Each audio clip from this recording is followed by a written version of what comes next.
Hello, and welcome to Frame and Reference. I'm your host, Kenny McMillan, and you're listening to episode number 82 with Agnesh Pakozdi, DP of Pitch Perfect Bumper in Berlin. Enjoy.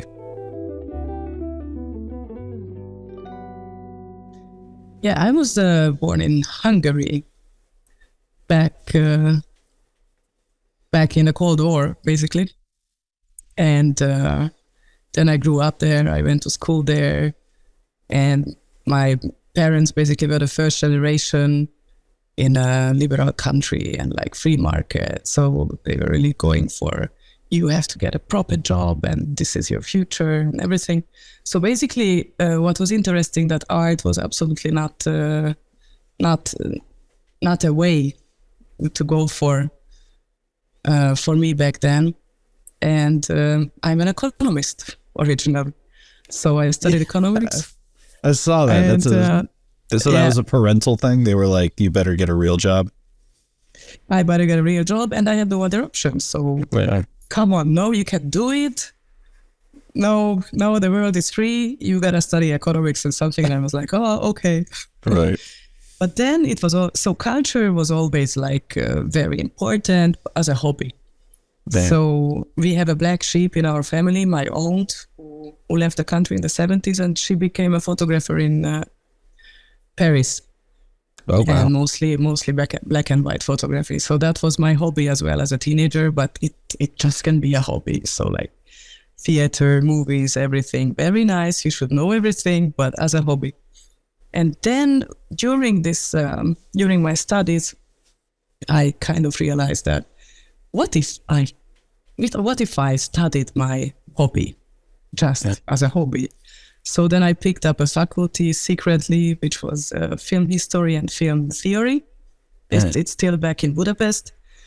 And in this faculty, I mean, we watched everything from film history. Like, it was actually a great faculty. But we had one practical seminar back on mini TV.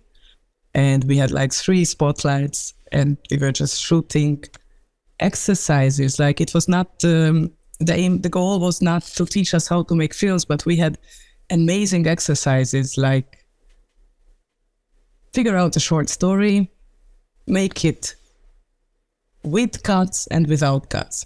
But like we didn't have an editing software back then. So it's like editing in the camera. So right. We had the tape, the mini TV tape, and like, okay, you are 3 of you and you have a weekend to do it. So like, for example, a story, couple is making out, the husband is on the way home, whatever. Right. And how do you do it? With edits and without as a plan sequence. And we just every week, basically we had exercises like this. And then I understood like actually it makes fun to do this. And then I realized that I also would like to study abroad. So I found a great scholarship in Berlin at the University of Arts, which was more video art. So it was not my film school yet, but it was also interesting. That's the first time I met the 16mm. But we were doing arty things. So you went out with the 16mm alone or with someone to help you to load the film. And we did art. And during this year, when I was already in Berlin, I was like 23. So they had 22, 23.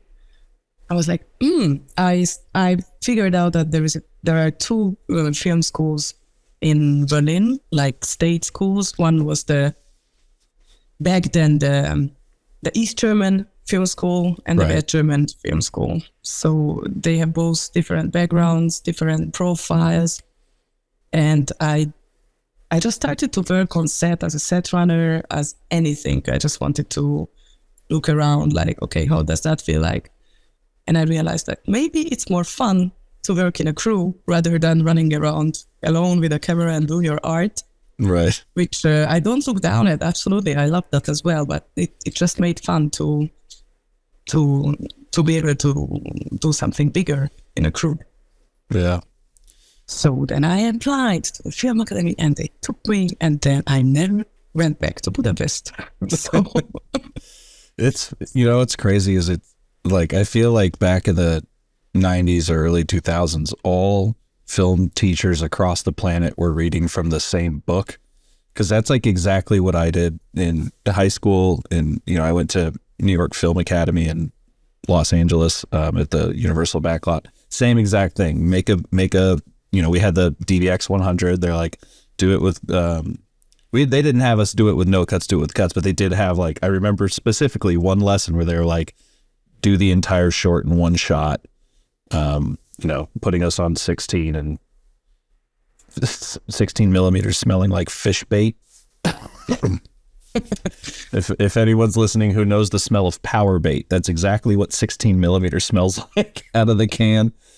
That's a lot of fun. So was going back to the idea of actually, so I was talking to Eric Messerschmidt yesterday, the guy who shot Devotion and Mank and Mindhunter. And he kind of echoed what you were saying about how people can kind of get, I'm putting words in his mouth a little bit, but we were kind of talking about how people can get caught up in the going out and making your own art. Whereas for him, it seemed the working togetherness of film was far more interesting. Being a part of a team and working towards a common goal was way more of the reason that he got into film. And I think it's the reason a lot of people, I'm just thinking about this now, but like I think that is like kind of one of those dichotomies of people, right? Like someone who's like, I'm going to be the director. You always met that kid like who wanted to be in charge. And then there's people who like, well, I want to be part of a team because I want to do that instead of, working in a bank. It's a very, very good point you are touching there, because I go back to my story and like changing the system. We are the new generation. We have the new future back then. And like, I realized that, okay, being an economist would mean that I think about profit in a sense. And yes, of course, we establish here a new system now, and I could be a part of it. But somehow, what was my other drive is I wanted to make this world better with like other tools, and that's still my drive. And basically, this working together absolutely makes sense, because also at the film school or outside the film school, I always find my collaborators based on our common interests, or what do we want from this world? Why do we do this? So as a cinematographer, of course, by time, so I didn't climb the ladder in the classical way, like, sure. I did everything. I was lighting electrician. I was a first AC. I was a gaffer, but I didn't go through the classical way. But my drive was like, I really believed and still believe, but in a different way, that we can change the world by that, and we formulate important values by putting it in an exciting and challenging form. And that's what I love the most about my profession. So like the techniques, everything came later in my case, but that was the drive, like how to tell the story that it's relevant, what do I want to talk about. And as a cinematographer, you have a huge responsibility in that, because on one hand, everything is told already. It's a cliche. Right. On the other hand, we always try to be very innovative and put it in a new form. And of course, we reflect on what is going around us. A lot of things is happening around us, so there is never enough to reflect on. And I love this brainstorming with a director together. Okay, what is the right form for what we want to say? And that is the origo of my work, and that always have been my origo for my work. And in these terms, just to jump a bit ahead to Pitch Perfect, it's a new level, because because my way was again a completely different way how I ended up shooting this 2 episodes in Bumper in Berlin. But still, the drive is the same, and it doesn't make a difference even if it's a romantic comedy. Like every step I can follow up what was the consequence of which decision, and it all makes sense. And I'm really happy that I did that. But that's my main drive. It always has been. Yeah, it's thinking about the difference between like being an economist or a cinematographer is like one might change your city in an economic way, maybe if you got into politics or something, but really no change happens without cultural change. And that's where art comes in. And I think art is far more dangerous in the sense of not in terms of making, or not in terms of the product, but in terms of making it. You can fail a lot harder at art. If you fail as an economist, unless you're embezzling money, people will just be like, oh, whatever, try again. But if you fail as an artist, people might hate you. That's way scarier. Like, I hated your message and you should jump in a river, and you're like, oh fuck, So it's a much more vulnerable position to take. But in my opinion, more important. But then again, I am also a DP. Absolutely, but I'm much less scared about being hated than not being seen at all. Sure. Yeah. If you are hated, then it means then that okay, you put something radical out, and you are like provoking people or like challenging them, and of course nobody will. It's not possible that everybody loves what you do. Sure. Yeah. So that's not my fear. I have we say like tough skin on that. If you hate it, okay, let's talk about it. Why? I mean, it can have a lot of reasons. Why do you hate what I did, or like why don't you agree? Always up for conversation. Well, like let's put your word out, and exactly that's a good point. That let's start conversations through art. Let's open up topics, watch it, and then we can discuss, or not discuss, but. Yeah. Right. Yeah. You can discuss with anyone else, but at least you are discussing. Yeah. It's like that idea of, I don't know, there's like a funny made up name for it on the internet, but a lot of times, if you want the right answer to a question on the internet, posit the wrong answer. Tell people like, hey, this is how you do something. And then in the comments, there'll just be 1,000 people saying you're wrong and this is how you're actually supposed to do it. And it's way more effective to do that than just ask the question. So in the same way, I feel like if you make a piece of art that pisses people off, that oftentimes can be the yin to that yang, so to speak. You can get the correct answer out of people by making them angry enough to want to correct you. Yeah, absolutely. Internet's a funny place. So what did you always know you go ahead? Just wanted to add something to make things in the correct way, that it made me think about my student times, which was actually great because, as I said, I didn't climb the classical ladder. Yeah. What I really liked in those years, that yes, of course we learned techniques. We knew how to expose the film. We knew how to measure the light. But actually, they always said like, do whatever you want. Try and fail. Trial and error. And really, these years were so precious to be able to make mistakes, because I did like bunch of them, and I had a vision. I want to do this, but like, okay, let's do that. And wow, it didn't work out. So like, okay, how do I do it next time?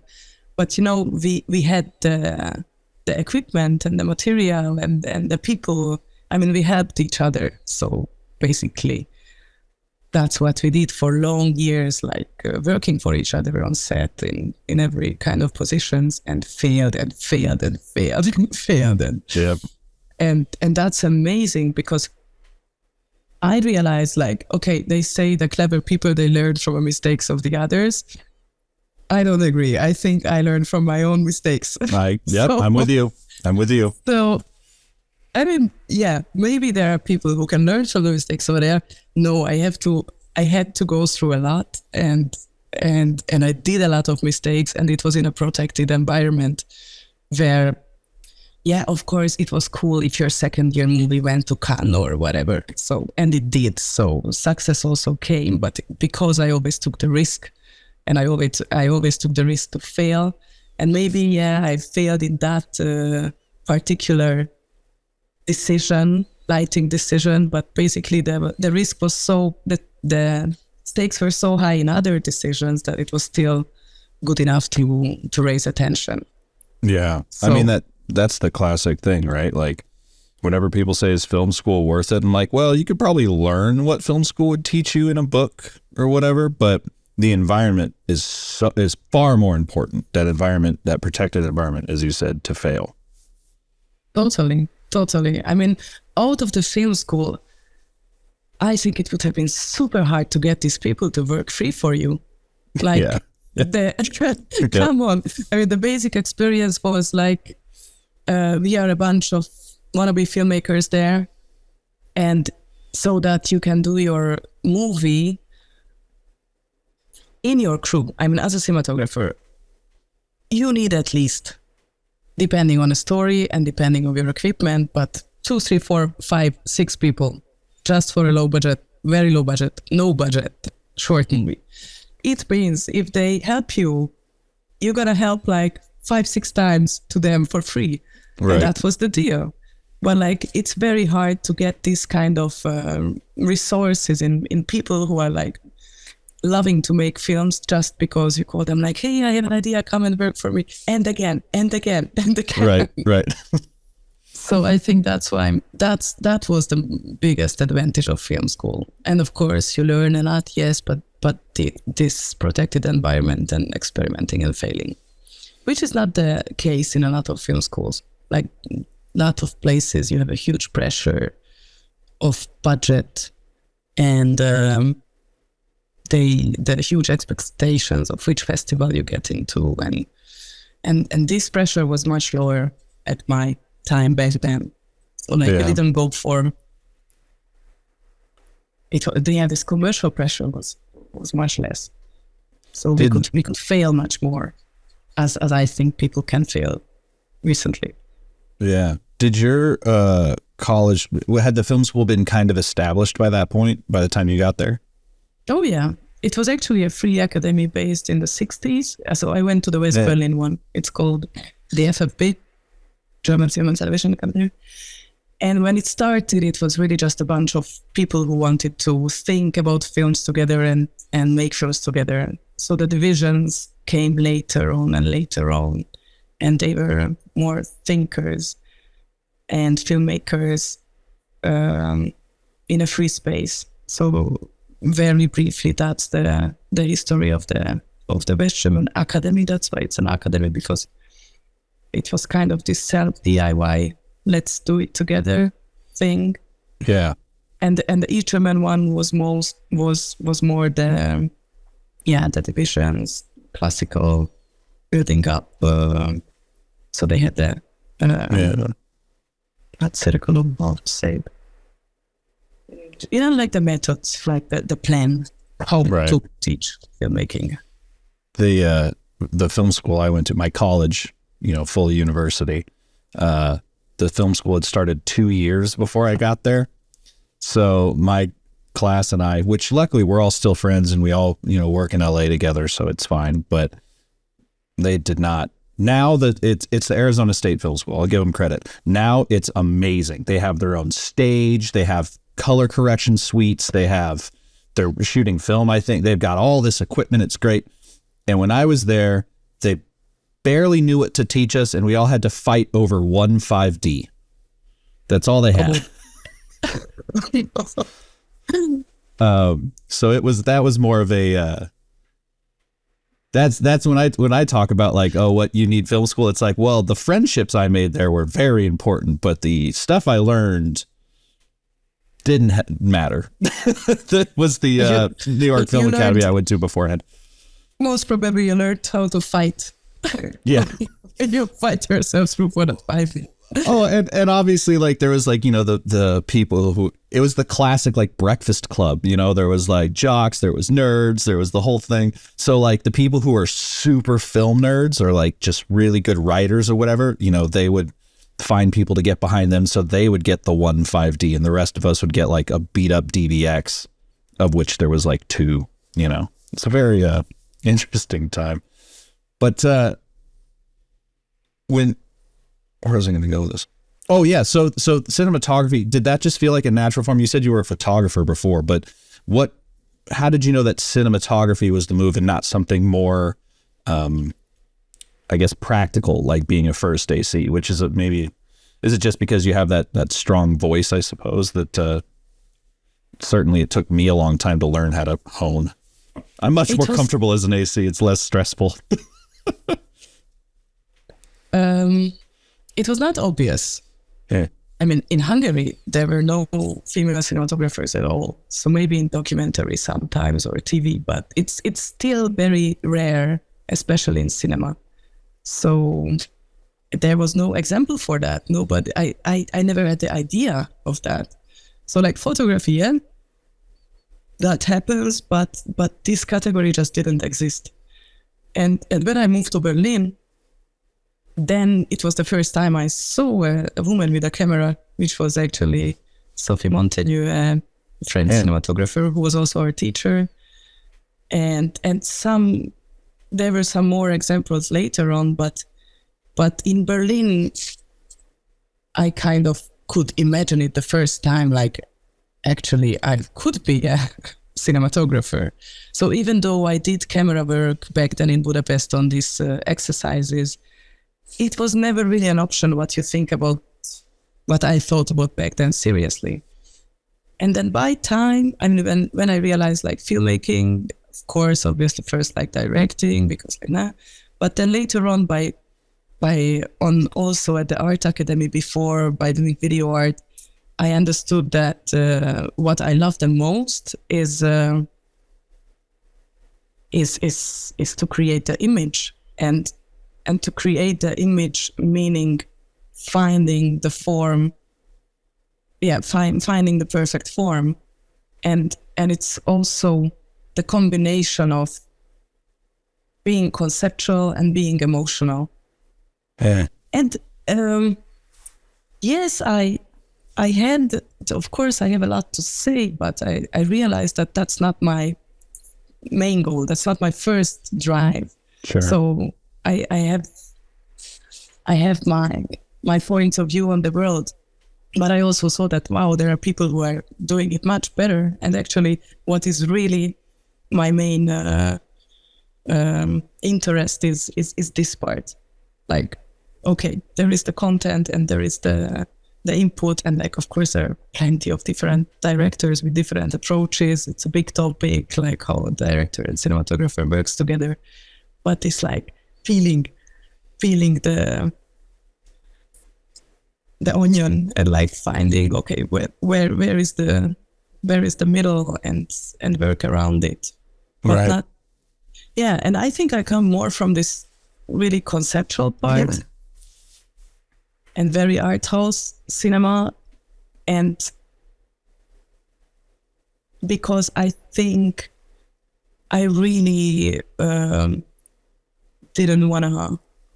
I don't like kitsch. I don't like when a movie really pushes there to make you wanna cry, and like right. You know, this emotional pushing, like I don't know. I don't like it.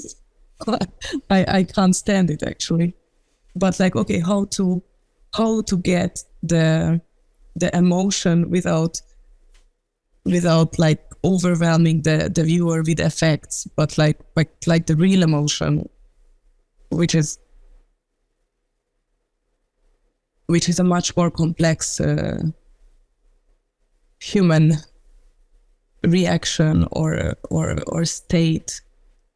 So I think that's the most exciting part for me in cinematography, to find to find a form. And then the practical part is also very exciting when you are a bit more alone. Like, of course, the look is still a common decision, but when you get into the, what kind of light sources I want to use for this? So when it gets to the more practical part, I love that too, but that's not where my main interest started. So I was never like, wow, I want to use this LED light. And that's the goal of my life. Yeah. So, Oh man, once I get a hold of a sky panel, I'm gonna be so professional. Exactly. So Vortex. the vortexes are great. I have one right here. Amazing. I love them. If I had known the vortex when I was 23, like, Right. Yeah. I saw them demoing the 2x the Vortex 8 at NAB, and they just had it under a waterfall. They just put it under a waterfall and just let the waterfall fall on it for 5 days, and they're like, or 3 days, and they're like, look, you can use this wherever you want. Amazing. You can really use it wherever, and it's a great light. It's a great light. The little heavy though. A lot of did vortexes. you really? Ooh, yeah. Are they? Absolutely. Because you shot that in Berlin.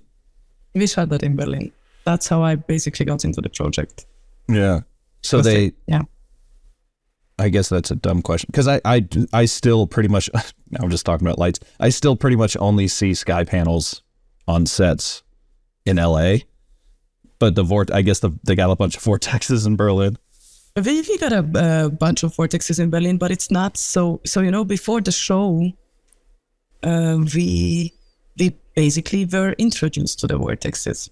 And so the gaffer told us, like, look, they are even cooler than the sky panels. So we got a show. And sincerely, I haven't used the vortex before this shoot. So it was end of January, I think. Yeah. It's funny. I'm pretty sure Vortex is an American company. Obviously, Ari is a German company. So we could save a lot on shipping if we just keep them on we don't have to send them to each other. So, you're saying that you're really into art house stuff, but obviously Pitch Perfect, not art house. I assume were you a fan of the first one? Because that one surprised me. I thought it was going to be dumb when I was a kid, or not whenever it came out years ago. And I really enjoyed it as someone who prefers like action films and stuff. No, come on. If you grow up in Hungary, like,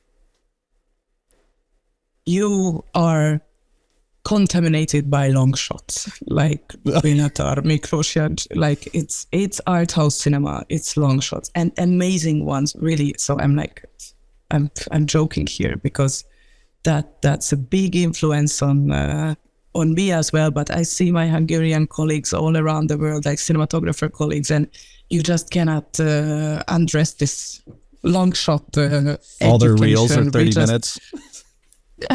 Absolutely, like 11 minutes, like the real long shots back then. Yeah, but that's we got it in our DNA, I think. so yeah, art house cinema was absolutely my starting point, and then later on musical. So my first short film at the Academy was a musical, so 8-minute film musical. And it's again because musical has an even bigger challenge in terms of combine the conceptual approach with the directing, with the music, with the set design. So it's a wonderful combination of you have to prepare these scenes a completely different way than a narrative scene. So that was my interest, and then Pitch Perfect was like merging a lot of things what I really loved. And yes, it's a comedy, and it's a completely different things because different thing to shoot, because it's not art house cinema. I mean, the main thing is the acting. The jokes has to sit and your main goal is to show these amazing performances, and it has to be funny, and you want to see the actors. But this show was really offering the option to be also cinematic around these scenes, and that's what was really cool. That in the transitions, or not just in the transitions, but there were some really challenging long shots. What we could make happen, so we could really think free in how do you still keep it funny and make a true vibe, make something special within the scene, or before the scene, or after the scene, and introduce Berlin. So basically the story is like Bumper goes to Berlin. That's why it was shot on Berlin, and a lot of on-location shoots. It was a really good challenge, I have to say. Yeah. I mean, it looks, to your point about keeping it cinematic, like I remember the first movie coming out, and it looks like, you know, early mid 2000s comedy. There's like a very specific look there. And even just based on the trailer, you can see that this show, TV shows are getting so good these days. Like it looks far more like I would think of as a movie. It almost looks like it almost kind of looks like an action film. Like it's incredibly like stylized in a very cool way. Yeah, why not? You know, you can go there, and still, I think there is still one main things what you shouldn't forget when shooting a comedy. But otherwise, exactly, it's merging different genres, and it also depends on the plot. Because, for example, in the pilot, the main character is a lot of time alone in the screen, or on the phone, or like going from somewhere to somewhere, or they are the two of them, and that allows you to make a different path, or like to it gives more flexibility in one way how to be cinematic compared to another scene when there are 5 of them in a room and it's like bang bang bang bang, joke joke joke joke joke. So then you really have to put your focus on that, what is happening in the performance. But still, like, if you really have the chance to think wild and to be bold, then why not to sneak in a bit more action in a comedy, or a bit more music? I mean, the musical parts were also. I just have one is my favorite scene when we really made a long shot, a long shot musical number, like 360, and in an art gallery with a lot of lights. And how do you build it up? How do you think it through? How do you change? How do you make a really flexible flying camera when you shoot everything around, and there is a choreography building up, and you still don't want to lose the main performance, and you still want to show that there is a lot of people, and it's a long shot, and you have a wonderful steady camera, but you need to move him up and down. And like, I love to think about clever and still doable solutions, like how to hide ramps, or how to change the key light during turning. And well, by ramps you mean physical ramps, not like speed ramps? No, physical ramps. Ramps, for example, like how to hide it smart. Like, and it's also, I think it was a good school to to be a kid in the Soviet times, like, okay, you don't have anything, but you want to do everything. So like, how do you fix things?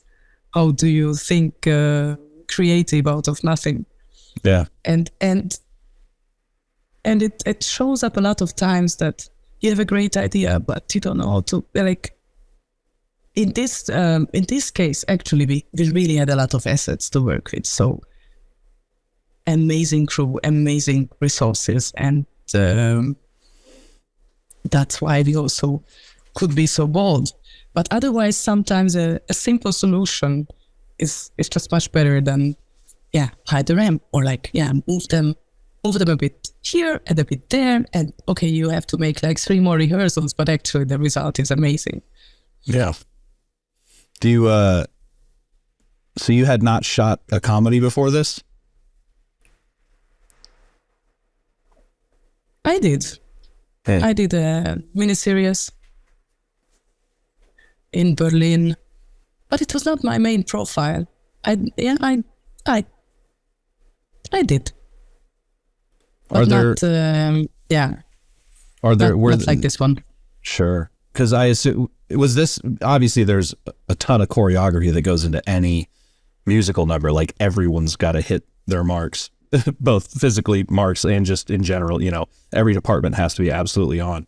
But I assume in the more comedic sense, were all those scenes incredibly scripted, or was there a lot of, you know, improv going on, or what were some of the challenges there as a DP, just in the comedy sense that maybe you didn't, foresee, or maybe had to learn about? It was very precisely scripted, but I mean, the actors were really amazing. And, you know, sometimes they just start to improvise, and then and it's amazing. And I'm sure that like a lot of things, lot of lines from this improv is gonna stay in. But in terms of breakdown, it was really precise. So I would say like 95% it's shot after the breakdown. So, and we were also very, very well prepped with Richie. Yeah, we were working with Richie together, and yeah, lots of coverage for sure. But still having the time for the creative part. Right. So that was the big challenge of this show. Like, okay, we don't want to lose the really creative shots, but we want to have the options to edit it the best way, like later. So lots of coverage. Were you shooting multiple cameras, or were you just doing a lot of takes? All the time, at least 2 cameras. And it was besides the long shots, so they were like crane steady combinations, but 2 or 3 cameras most of the time. Yeah. Talk to me about your, I'm always fascinated by talking to television DPs, because there's an added element that I think a lot of people don't think about, which is your interaction with the other DPs that are working on the show. Very rarely is there one DP for the whole show. So you did 2 episodes, and your colleague did 4, is that correct? Exactly. I did 3 and 4, and he did 1 to 5, 6.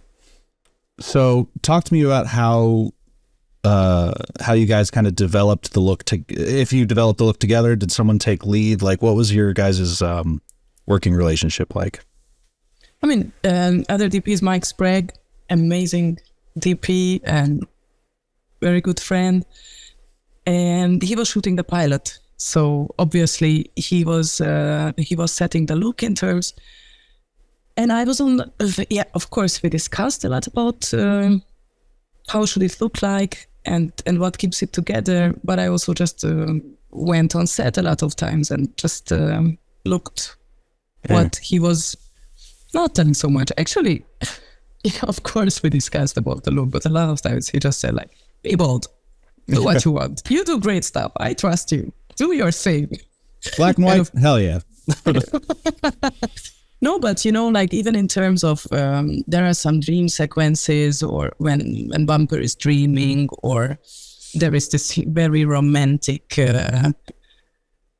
theater which turns into a nightmare, and then I'm totally free in my filter choices. Like, okay, how do I want to get this contrast between the 2 atmospheres of like really warm, romantic.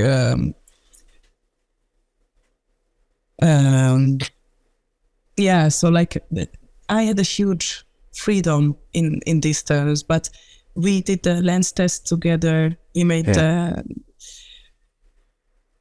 camera choice was basically given, so like by him. But we tested lights together, we tested lenses together, and when we discussed that. But he was the DP who's like the lead DP. So gotcha. But I really appreciated, like, okay, just do it. Right. And what was also nice that I sometimes when we had like huge scenes where we had like 4 or 5 cameras, I also jumped in to operate for him. And the same time, he was also jumping in to operate for me. And that was also like a nice gesture, but also experience the other DP to work, to operate for each other. That was also cool thing to do. Yeah. So what camera package did you settle on then? We shot the mini LF, like large format, and DNA lenses. Gorge. I love those things. They're so good. Totally. But it's also like, what for, So it made sense for it. Yeah, of course I have lenses which I love. I love, for example, the Key 35. But like it always depends on the, again, back to the content, back to the plot. What is the film? Why do you choose the Key 35 or the DNA? Just because you love it? Just because it's trendy? Just because everybody's shooting it? Yeah. So yeah, exactly. And no, no, because there's a reason. Yeah, but the DNA was amazing for this. Yeah. Was there? Oh, go ahead. No. Just I have to mention that Todd, who was shooting the pilot, he also came to the lens test, and it was also nice just to. So me and Mike, we went through some options, and then later he jumped in and like. So it was also a common decision. Yeah. Richie was not in town yet. How long have you known Mike? But not for so long. I was shooting a project in Hungary, a Canadian movie, so basically half year before the show. So, one thing that I've really loved about doing this podcast is by talking to, I think you're number 85 DPs. I've learned a lot, and I've also learned in that time that oftentimes DPs don't talk. Not that they don't try to, but you don't. It's kind of a singular job. You have your crew, but there's not often other DPs. So I'm wondering if there's anything that you learned from Mike potentially, or maybe anything you taught him that you can think of that comes to mind that maybe other people can glean from that working relationship. Of course, I learned a lot from Mike. I learned a lot from Mike because Mike is a very experienced DP, and this range of budget, what we were handling, there were some decisions where what wouldn't come super automatically for me. I tell you an example. Like my highest budget feature films or projects before, like really didn't come close to this one. And the biggest challenge was that like there was zero overtime. So like you have to make your day. And 5 minutes maximum. And basically, if you see that you have a really tight schedule and you have a lot to shoot, and of course you have multiple cameras, but like, so you calculate, and this higher budget calculation that's why I was following up the previous series and like the second, third one, the first and the second one, and I have some experience in that, but for example, I see that, okay, for the third scene, we gotta be tight on schedule. And then I was asking him like, do you think it's doable, or what would you do? And like, come on, order a third dolly with a third dolly crew so that they can prepare, because you will win 30 minutes. And within this 30 minutes, they can prepare. You can make your day. 30 minutes overtime costs much more for the whole production rather than just order an extra dolly with 3 grip guys, and that's it. That's what they came for that 30 minutes. And this way of thinking was not new for me, but on this range, it was good to have this this routine in this, and it's a lot. It has a lot to do with production. It's not bad. I'm an economist, so I can think that way. But how to be bold there, and what to push, what not to push, where to find, where does it make sense to work for an half more day? How to make your compromises in this level of budget when it's like, okay, like every minute is like dang, dang, dang, dang, dang. You hear that, not the coins falling, but you hear. Yeah. So every decision you make, every little mistake you make, it costs a lot, and you just have to be really sure what you are doing and why you are doing it. And that's where I saw the security, like how secure he's dealing with this pressure and responsibility. And that was cool because, yeah, I could pick it up. And like he was just telling me, just listening to his way of thinking about some budget decisions, just like, okay, yeah, sure, he's right. But yeah, like in a feature movie, like in my last feature film, I couldn't have done it just like, for that 30 minutes, maybe an extra crew. Right. Oh no. No. Yeah. It must feel kind of scary that first time that happens where they're like, oh, we'll just throw $500,000 at this problem for 30 minutes. And you're like, excuse you? And they're like, yeah, well, it'll cost $2 million later. And you go, oh, I guess. Exactly. Yeah. That's it's the credit card problem, you know, spending tomorrow's money today. As well. Yeah, as well. The go ahead. Not just that, but not to be afraid. Like, of course, to know what you want, and if you're not sure, then go around it and discuss it with your allies, with your partners in crime. Yeah. And what was never my attitude, like to act out of dominance, just like, okay, let's do it because I said it. No, of Right. course I have the last word on a lot of things, but if there is like okay, that might be problematic, just put it on the table and discuss it. And even if there is like huge pressure and like, she's not sure about that, no, it's better to discuss it and then with this security, you go for it. You go for your decision. Does this is, I suppose, more of a personal question, but does confidence come easily to you? Not at all. Hey. Not at all. And especially I go back to this like woman with a camera. I come from this like technical things. We don't give it to your hand. I mean, that's my background. And like slowly, no, the confidence came by doing the mistakes. You know, what I told you before, then, okay, I just know what I know. And I did that mistake, so I will not do that again. And I had the chance to make a lot of mistakes. And I think that's what gives you confidence that, first of all, you don't do those again. And secondly, you have this vision. You just want to do this. And it's so precious. So you just want to go for it. You know, you want to see how it looks. And it's a very childish desire. But I think if we lose it, then it's really pity. Because that's what is calling, like, we want to really create this film. And if you're not confident, then you will not do it.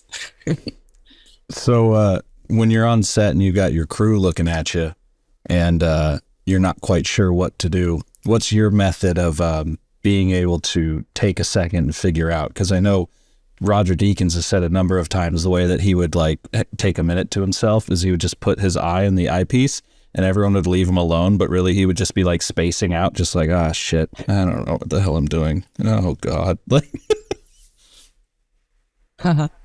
That's great. Depends on if you need a word with a director. I mean, if it's something what you have to discuss, it's just give us a minute and like, let's talk.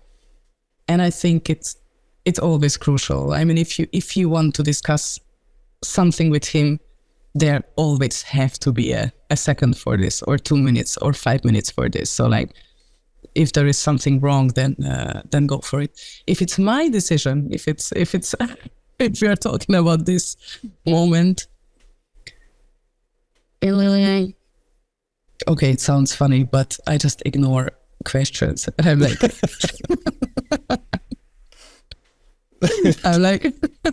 I'm like really calm on set, you know. So I get it, but I also already got it. Like, wow, sometimes you look like an autist because you are like just you just go through and as if you wouldn't hear anything, and of course I filter because I understand this intention to do that, because there's always like plenty of questions and like just give me 2 minutes where I don't get these questions, and I know, but I think I just learned to filter it out. Yeah. And I stare somewhere higher than the eye level. I think I look at a lamp, so that they think that I'm looking at the light and like, should I change the color? I think I stare at a lamp. Yeah. The advantage to having the beard is I can do this, and people think I'm really, thinking real hard, when in reality I'm like, man, this is soft. But I did want to ask about we kind of touched on it a little bit, but in terms of building the look for the Pitch Perfect show, was there any sort of references that you guys were going by, or any kind of I don't know, lighting ethos that really stuck, or was it kind of more just trying to make it look the way it was supposed to be, maybe more natural or something like that? More things. Definitely, like, okay, Berlin, and what is Berlin offering, and what is the image of Berlin for the Americans, because it's also something what the show wants to show about Berlin, and what real Berlin is about, and the characters. And based on the characters, there were really clear visions, like build up around like who has what kind of world. And our style, which is also like, Mike has a very specific style, and I also have a style, and it's not the same, but it's really like close in a lot of terms of how do we deal with backlights and strong sources and contrast. So there was a big alliance in that from the beginning. So somehow it's a lucky case, because sometimes you talk about things and you mean something else, but in this case it was not like that. So we really understood each other very well in terms of how, contrast wise and large light source wise.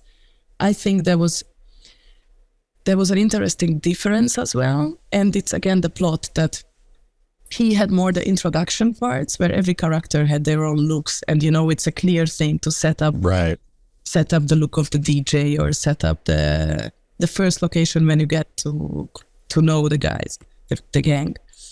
And I had later on more locations when they all get together somewhere else, so I cannot really locate it back to the original character look. Yeah. And I think it ended up in a ways that, for example, I might have a bit more colors in some scenes than he has, which is totally in the frame, because I mean, totally. I think it's actually nice as well, but so it's, even if you talk about the look, like the story leads just to somewhere else, and the look is anyway defined in a lot of ways. Like, you work with the same gaffer, which is we had a really good gaffer, and we discussed these things. So for example, it's also something I watched all the dailies what Mike was shooting before, and where I had a dilemma, like, okay, I would do it like this, but I knew that he would do it like that.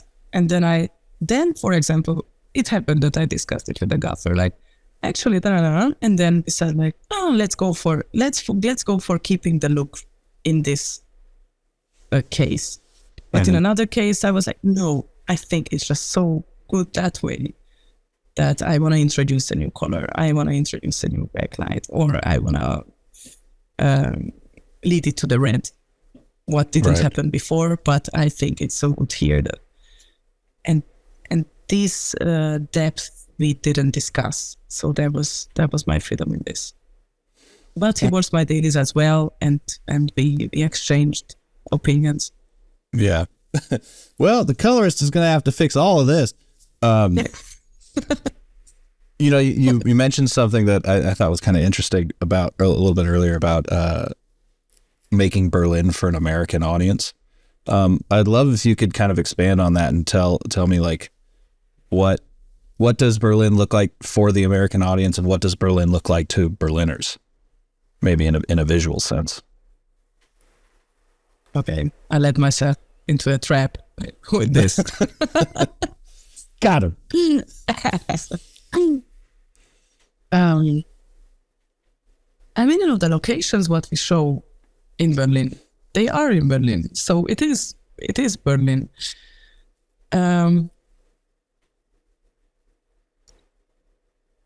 The selection,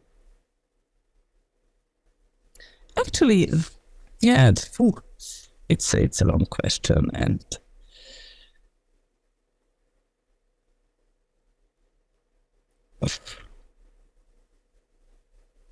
okay, I live here for 15 years, and of course I know the city from a different aspect as well. So, Right.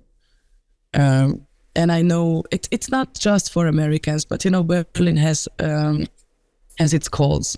Like, what is it famous for? For the Right. clubbing scene, there are a lot of things which is not just the clubbing scene, but it's a strong part in the series. And anyway, there is this European American contrast jokes, like they pop up all the time. Also the history, also. So maybe I would just put it in a different way that yeah, okay, it highlights the Berlin aspects which are like widely known, but like living here, it also offers a lot of other things which might I have no space in a comedy like Pitch Perfect. Right. Why not? So the graffiti, the street art, Oh, sure. Yeah. Yeah. tattooing, just like that. But yeah, It is a very, so Berlin is much more than that. But maybe obviously you cannot show everything in yeah. serious. Well, But I yeah, take it. because you've got like the classic Breaking Bad did it, you know, I think popularized this joke, but obviously the anytime an American production goes to Mexico, everything just becomes sepia toned. They just put like a tobacco 5 on the lens and they're like, Mexico. Berlin is just like concrete. just Berlin is brutalist just like brutalist concrete and architecture and gray. Yeah. He sat the hell out of it. yeah, Is there with some graffiti, which is also like desaturated. yeah. Yeah. They only sell graffiti in black, gray, and deep red. Yeah. I did want to know, because this is a question that comes from an uneducated mind, but obviously German filmmaking, French filmmaking, you know, various pockets of Europe have their own kind of looks, and I was wondering if you could kind of inform me, I suppose, on what differences you've noticed between a general like German cinematographer, what their strokes tend to be versus what you've seen more in like American media. It's hard to generalize. It's hard to say. I would see different methods of working, but no, I don't think. It is kind of, I will say it is kind of a dumb question, especially nowadays, because I guess that's more of a historical question, because nowadays everyone kind of steals from each other. You know, we have access to streaming from other countries. We make tons of stuff on Criterion, you know, Scorsese's World Cinema Project, stuff that you wouldn't have access to even 20 years ago, without really trying to get a hold of it or knowing about it. Whereas now it does feel like a lot of media is all kind of melting potted up a bit. That's definitely true, especially in this since the streaming platforms took over. So like absolutely now every story, with a bit of exaggeration, like each story could be shot in each city. Yeah. And it's absolutely merging in a lot of terms. And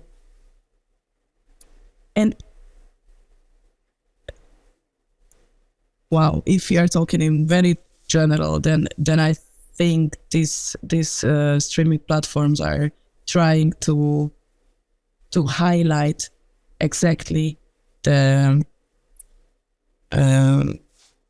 main lines of these cities where they are taking place of, and it's more about choosing. So it's more about set design, choosing the colors. Okay, what are the colors in France? What are the colors in Berlin? So for example, if it's a vivid comedy, it has different saturation and different colors in the US than in France or than in Germany.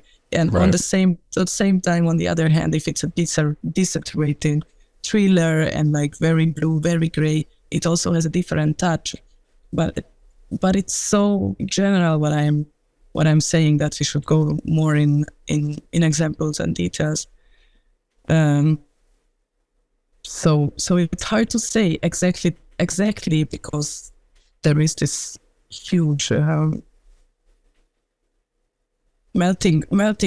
streaming melting pot everywhere around. The thing that struck me as funny in film school was we had a few, foreign exchange students or whatever, and they were all fascinated by the fact that we really did use red Solo cups. They all thought that like movies invented the red party cup, and then they like went to their first party and they're like, holy shit, you guys do have the red party cups. And we're like, yeah, what about? Really? I don't believe. Yeah. Can I buy these? You're like, they're $10. You can, they're $3. You can have as many as you want. That's the American look is red party cups. That's the American comedy look. That was a big part of Pitch Perfect, the first movie. Totally. Yeah, I've never seen any in my life, although I've been there. Have you not really? So maybe. That's funny. I would say the same. Like you really used it. Hold on. Yeah, but come on. For example, how the here we go. I got one right here. Berliner Brezelfest is shown in. Oh yeah, okay, it exists. That's right. Oh, the Brezelfest is. There is a traditional German fest in the comedy. Come on, it would never look that way. So it's completely a fiction. Like, okay, how Americans would imagine that a Brezelfest, like with all traditional clothes, would look. And yeah, it's funny, but it's like it's a fiction. It's completely made up, but it's fun. Yeah, we're coming up on time a little bit. So I will let you go, but I asked the same two questions of everyone at the end of the podcast, and they are as follows. First one, if you were to, obviously it's a television show, so it's a little more difficult, but if you were to program a double feature with Bumper in Berlin, what would you make the other film or series? And it can't be one of the other pitch. It can't be the other Pitch Perfects. Double feature. Like people are going to go to the theater and see, I don't know, the pilot, or maybe these people have really, they've had a lot of coffee. They can watch the whole series. But what would be the second film in the double feature?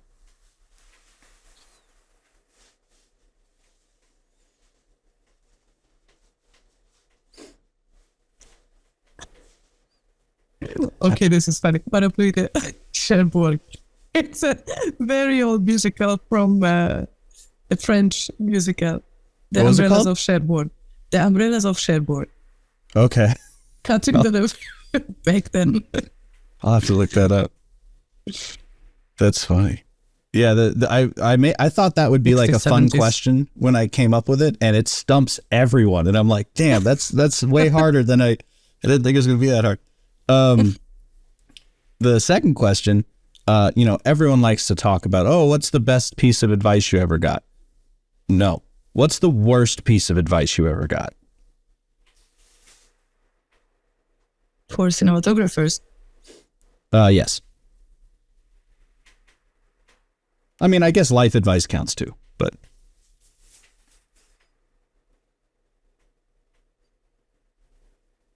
take a job what you actually don't want to do. You just do it for the money. If you don't find any drive in you, any inspiration, then don't take it. If you cannot connect to it, then don't do it. yeah, that can be especially difficult depending on where you live, right? Because like sometimes you go on a 4-month dry spell, no one offers you anything, and then you get offered some terrible job, but you're like, shit, I need to pay the rent. That's yeah, sure, but that's my advice, because I think it's worth it. Yeah, and I was really poor for a very long time, but I just didn't want to do things what I really cannot connect to, or I didn't see that, okay, that's what I'm gonna learn from it. I really have to do it, because at the end of the day, it gives you a good selection of recommendations. You know? So like thinking about it that, okay, you do it well, what you do, and they're gonna call you, then it's based on that, what you wanna do. So you don't want to get into circles what is not interesting for you. Well, and also I think something that people, obviously this should be the case in any job, but especially in a creative field, it's kind of implied that, especially if you're going to be doing it for less money than you should, artists need creative nourishment. It's not necessarily about commerce or the end product or whether how many tickets you're going to sell. Most artists get into creating because they want to learn something about themselves or learn something about their peers, and share that knowledge. And if you can't have that, it really sucks. It really it makes the job so much harder when you're just trying to dig from an empty well. I think it doesn't worth it. Yeah. Really. But it's of course a choice for everyone, but I prefer to have less but good. That on the long term, I think it works out better. You're gonna do things what you really go for. Yeah, and it'll also kind of keep you accountable, because I'm sure you've, well, maybe not you, but I've certainly done jobs where, as a younger lad, where I didn't want to do it, so I phoned it in, and it's a lot easier to phone it in on a job you just do not give a shit about, and that's not good. That's not good. They hired you, so you do have to try, but that's a toughie. But I think it applies only for cinematographers. It doesn't apply for technical crew. Like, yeah. As a gaffer, as a first AC, as a lighting, just go and do it and learn it.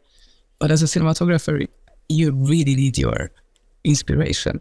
Yeah, and you don't have to be inspired to pull focus. Sometimes you do, but the director's watching the monitor and you're just kind of like fiddling with the back of the focus ring. You're like, what? Oh yeah, no, it'll be fine. I put it at F16. Everything's in focus. Who cares?